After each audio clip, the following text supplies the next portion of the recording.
A História da Igreja Cristã, Parte 4. A Reforma Protestante. Olá, eu sou a professora Simone Lessa e nesse canal eu te convido a viajar pela história e aprender com o passado. Vamos juntos? Esse é o nosso quarto vídeo da série A História da Igreja Cristã. E nesse vídeo nós vamos falar sobre a Reforma Protestante e a importante atuação de Martinho Lutero neste movimento. Lembrando que esse movimento de reforma da Igreja vai dar origem a diferentes denominações cristãs pelo mundo, como, por exemplo, os presbiterianos, os metodistas, os batistas, os assembleanos. E agora a Igreja Católica ela não tem mais o monopólio do discurso cristão. O movimento de reforma protestante teve início na Alemanha e foi liderado por um monge da Igreja Católica chamado Martinho Lutero. Em 1517, ao saber da venda de indulgências autorizada pelo Papa Leão X, com o objetivo de arrecadar fundos para a reconstrução da Basílica de São Pedro, Lutero resolveu se manifestar publicamente. Em um encontro de estudiosos da Bíblia, na cidade de Wittenberg, o monge teria apresentado suas 95 teses, nas quais denunciava a venda de indulgências e criticava o comportamento do clero e do Papa. Em 1520, uma bula papal foi enviada a Lutero, ameaçando-o de excomunhão, caso não se retratasse. O monge, porém, não só manteve suas críticas, como queimou a bula papal em praça pública. O ato simbolizou a ruptura de Lutero com a Igreja e iniciou a Reforma Protestante. A doutrina luterana foi formalizada no documento intitulado Confissão de Augsburgo, em 1530. Nele, Lutero afirmou que a salvação era obtida pela fé. Rejeitou a autoridade do Papa, estabeleceu que todo crente é livre para interpretar a Bíblia, sem a necessidade da mediação de sacerdotes da Igreja. Aboliu o celibato dos padres e os sacramentos, mantendo apenas o batismo e a Eucaristia, a chamada Santa Ceia, e determinou a substituição do latim pelo idioma nacional nos cultos religiosos. Muitos apoiaram a nova doutrina. A nobreza viu nela a oportunidade de se livrar do domínio da Igreja Católica e de confiscar suas terras e seus bens, que eram muitos. Já os camponeses se livrariam dos tributos devidos à Igreja. Por que o nome protestantes? Já parou para pensar? Em 1529, o imperador romano-germânico Carlos V, que governava uma região que hoje faz parte da Alemanha, convocou uma reunião com os nobres locais para reafirmar que Lutero não cumpria com as leis da Igreja Católica. Por isso, além de ser excomungado, Lutero também foi expulso do império. No entanto, um grupo de nobres que apoiavam o monge protestou contra a declaração de Carlos V. Em decorrência desse episódio, mais tarde, os seguidores de Lutero passaram a ser chamados protestantes. A verdade é que Martinho Lutero não procurou mudar os preceitos básicos da fé cristã. Ele não propôs nenhuma alteração das verdades contidas nas Escrituras Sagradas. O fato é que Lutero queria fazer os fiéis sinceros da Igreja retornarem aos fundamentos do Evangelho genuíno de Jesus. Ele era contra a venda do perdão dos pecados, as chamadas indulgências. Era contra a ideia de que o Papa era o representante de Deus na Terra e possuidor das chaves das portas do céu, com o poder de condenar ou perdoar pecados. Parecia bem coerente, não é mesmo? Lutero era a favor do estudo das Escrituras para libertar os fiéis da ignorância religiosa e dos falsos dogmas. Afirmava que a salvação do homem, o perdão dos pecados e o acesso à vida eterna são conquistados mediante a fé no sacrifício de Jesus Cristo, e não em obras, muito menos através do pagamento em bens ou valores monetários à Igreja. Pensem na dor de cabeça que Martinho Lutero arrumou para si.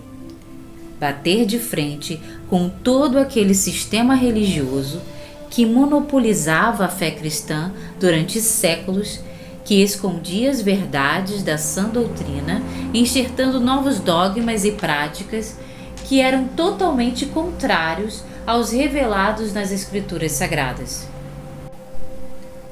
Tudo isso fez com que Lutero despertasse a fúria das autoridades católicas em Roma, que passaram a persegui-lo e condenar suas ideias, a ponto de excomungá-lo e denunciá-lo ao imperador romano germânico.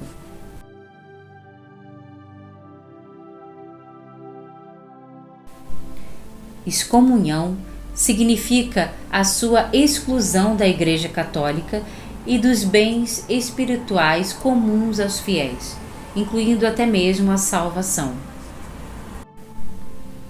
Ou seja, ser excomungado não era simplesmente ser excluído da comunidade católica, o que já era bem chato. Era ser condenado espiritualmente, amaldiçoado, excluído do reino de Deus. Pasmem, minha gente, a Igreja se dava o direito de condenar e perdoar as almas viventes aqui nesta terra. Em resposta, o padre queimou as ordens do Papa em praça pública. Essa atitude fez com que o Papa o denunciasse ao imperador germânico, a fim de punir Lutero severamente. A história hoje parece dar a entender que a Igreja Católica deixou para lá essa história de Lutero, afinal ela não iria fazer churrasquinho de um padre, que só queria pregar as Escrituras, mas certamente deveria ter bebido demais ao confrontar o Papa. Não mesmo. A verdade é que o Papa deu ordens para trazê-lo à força, a fim de explicar que história era aquela de queimar as ordens do Papa e chamá-lo de anticristo. No final, o padre foi excomungado e condenado à morte pelo Império Germânico por se rebelar contra a Igreja. Mas parecia que Deus sorria para Lutero, porque a sorte do padre mudou quando um príncipe da Saxônia, Frederico o Sábio, o raptou antes que a Igreja Católica ou o Império fizesse, e o escondeu dentro de um castelo bem isolado na Alemanha. Foi a mão de Deus, junto com essa camaradagem do príncipe, que salvou o pescocinho de Lutero. Tal como os apóstolos Paulo e Silas na prisão e João na ilha de Patmos, Lutero também ficou limitado a viver sem liberdade por um tempo, dentro de um cômodo deste castelo.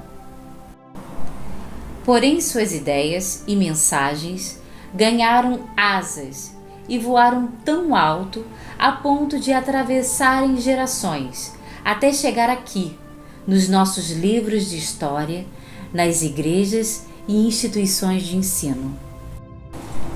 Um homem ou uma mulher com ideias na cabeça e uma caneta na mão pode derrubar tiranos exércitos e até impérios. Resumo da história. Lutero foi o primeiro a traduzir a Bíblia para o idioma de seu país, já que só havia uma forma de ler a Bíblia, tendo acesso às Escrituras, que não era tão fácil, e sabendo o hebraico, o grego e o latim, únicas traduções disponíveis na época. Num contexto em que a maior parte da população era analfabeta e não havia a Bíblia impressa disponível, imagina a dificuldade que era ter acesso aos textos sagrados. Na verdade, os fiéis se limitavam às informações transmitidas por um padre, que geralmente realizava a missa toda em latim. Está explicado o porquê de tantos abusos cometidos pela Igreja em nome de Deus. Deus deixou um manual de tudo o que Ele espera do homem ao se relacionar com o sagrado, mas o homem não sabia ler o manual. Então, um poderoso império diz: não seja por isso, eu explico. Bom, o final dessa história você já sabe. Séculos de opressão e engano religioso. Aliás, final não, o meio. Porque o final é que hoje grande parte da população da Terra pode ter acesso às Escrituras Sagradas em seu próprio idioma, graças ao trabalho de tradução de Martinho Lutero e o advento da imprensa, que surgiu na mesma época, possibilitando replicar vários exemplares da Bíblia.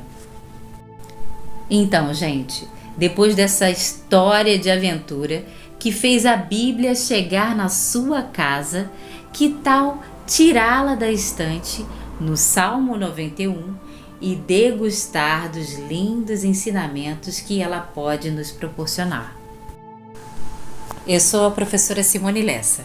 Obrigada pela sua companhia durante essa viagem pela história.